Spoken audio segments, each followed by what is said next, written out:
Nessa aula, a gente ainda vai ver mais alguns exemplos práticos de como a gente pode utilizar o algoritmo de inferência Model Checking para que a nossa inteligência artificial seja capaz de extrair informações a partir de uma base de conhecimento. E o primeiro exemplo que a gente vai ver é esse desafio de lógica. A gente tem aqui 4 sentenças que formam a nossa base de conhecimento, e a partir dessa base de conhecimento, a gente deve ser capaz de descobrir a que casa pertence cada um desses personagens. A primeira sentença diz que Gilderoy, Minerva, Pomona e Horácio, esses 4 personagens, pertencem cada um a apenas uma das 4 casas: Grifinória, Lufa-Lufa, Corvinal e Sonserina. Gilderoy pertence a Grifinória ou Corvinal, Pomona não pertence a Sonserina e Minerva pertence a Grifinória. Vamos ver como é que a gente consegue resolver isso aí com base em tudo que a gente já aprendeu. E, como a gente já viu, a primeira coisa que a gente tem que definir são os nossos símbolos proposicionais. Nesse caso, eles vão ser um pouco mais complexos do que o que a gente tem utilizado, porque a gente também vai ter que representar a relação que existe entre uma pessoa e uma casa. Dessa forma, como a gente tem 4 pessoas e tem 4 casas, a gente vai precisar de 16 símbolos proposicionais para representar todas essas relações. E lembrando, símbolos proposicionais são aquelas variáveis às quais a gente vai atribuir o valor de verdadeiro ou falso. Então, cada símbolo desse está dizendo que uma pessoa pertence a uma casa. E isso pode ser verdadeiro ou falso. Como a gente viu, essas 4 sentenças vão ser a nossa base de conhecimento. E a gente não sabe nada além disso aqui. Então a gente vai precisar representar todas essas informações na forma de lógica proposicional. A primeira coisa que a gente pode representar é essa relação de implicação, dizendo que se uma pessoa pertence a uma casa, essa pessoa não pertence a outra casa. Então, se Pomona pertence a Sonserina, então ela não pertence a Lufa-Lufa. Outra coisa que a gente pode representar é que cada casa só vai ter uma pessoa. Então, se Minerva pertence a Corvinal, então nenhuma outra pessoa pertence a Corvinal. E a última informação genérica que a gente tem é que uma pessoa pertence a uma casa. Assim, a gente pode dizer que Gilderoy pertence a Grifinória, ou pertence a Corvinal, ou pertence a Sonserina, ou pertence a Lufa-Lufa. Vamos dar uma olhada e ver como é que isso ficaria em código. Aqui, já com o VS Code aberto, a gente está importando tudo daquele nosso arquivo logic.py, onde a gente implementou todas aquelas classes, métodos e funções que a gente utiliza no Model Checking. Aqui a gente está criando 2 listas, uma lista de pessoas e uma lista de casas. A gente também está criando uma lista de símbolos proposicionais, inicialmente vazia. A nossa base de conhecimento, a gente também está iniciando ela vazia. Aqui a gente está criando os nossos símbolos proposicionais, unindo o nome da pessoa com o nome da casa, para representar aquela relação de que uma pessoa pertence a uma casa.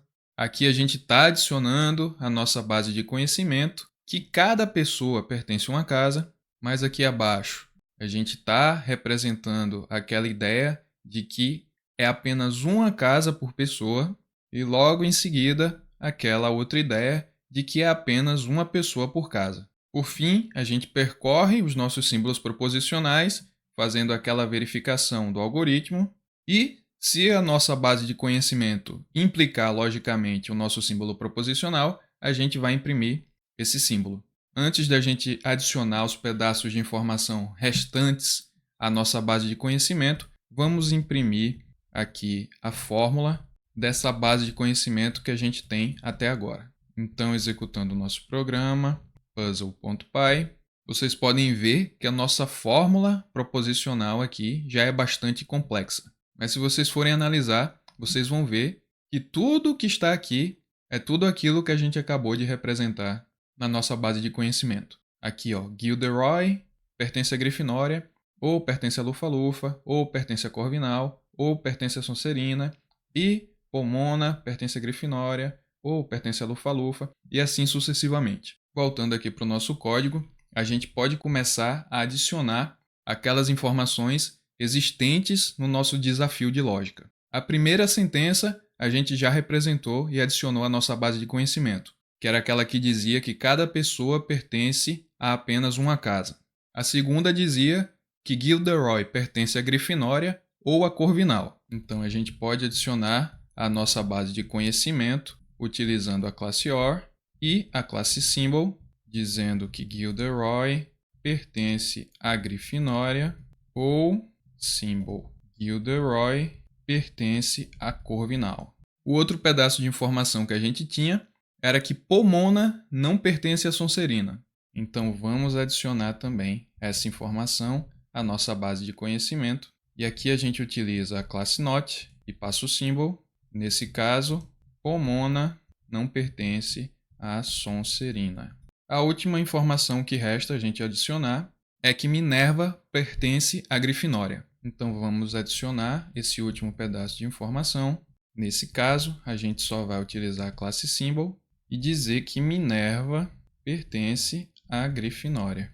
Agora que a gente já adicionou todas as informações do nosso desafio de lógica à nossa base de conhecimento, vamos reexecutar aqui o nosso programa e ver se a nossa inteligência artificial é capaz de descobrir a que casa pertence cada personagem. E aqui a gente tem o resultado. Gilderoy pertence à Corvinal, Pomona pertence à Lufa-Lufa, Minerva à Grifinória e Horácio à Sonserina. Mas aqui é importante prestar atenção num detalhe. Vocês devem ter percebido que o nosso programa demorou um tempo para imprimir aqui o resultado. E isso se dá porque, como eu disse, esse desafio de lógica ele foi um pouco mais complexo do que os que a gente já tinha visto. E como o Model Checking é um algoritmo que percorre exaustivamente todos aqueles mundos possíveis, quando vai aumentando a complexidade do problema, vai também aumentando a complexidade algorítmica. Outro exemplo de problema que a gente pode resolver utilizando o Model Checking é o jogo Mastermind, que é um jogo no qual você tem que descobrir a ordem correta de certos elementos. Vamos ver uma versão simples aqui desse jogo. Dados esses 4 círculos coloridos, a gente tem informação de que 2 deles estão na ordem correta. A gente pode trocar eles de lugar e chegar a essa disposição, e o feedback que a gente tem é que agora nenhum deles está na posição correta. Dessa forma, a gente pode concluir que nesse nosso primeiro exemplo aqui, o vermelho e o azul estavam na ordem correta, e o verde e o amarelo, nesse caso, estavam na ordem incorreta. Com isso, basta apenas que a gente faça essas alterações e a gente vai colocar todos na ordem correta. Voltando aqui para o VS Code, a gente tem aqui um exemplo de programa capaz de resolver esse problema do Mastermind. Eu não vou explicar esse código porque é apenas uma variação de tudo que a gente já viu, mas se a gente executar aqui o mastermind.py e ficar aguardando a nossa inteligência artificial chegar às conclusões, o que pode demorar um pouco, porque, como eu disse, quando se aumenta a complexidade do problema, inevitavelmente a gente vai aumentar a complexidade do algoritmo, porque o Model Checking é um algoritmo que vai percorrer todos os mundos possíveis. Ou seja, ele vai exaurir todas as possibilidades que existem.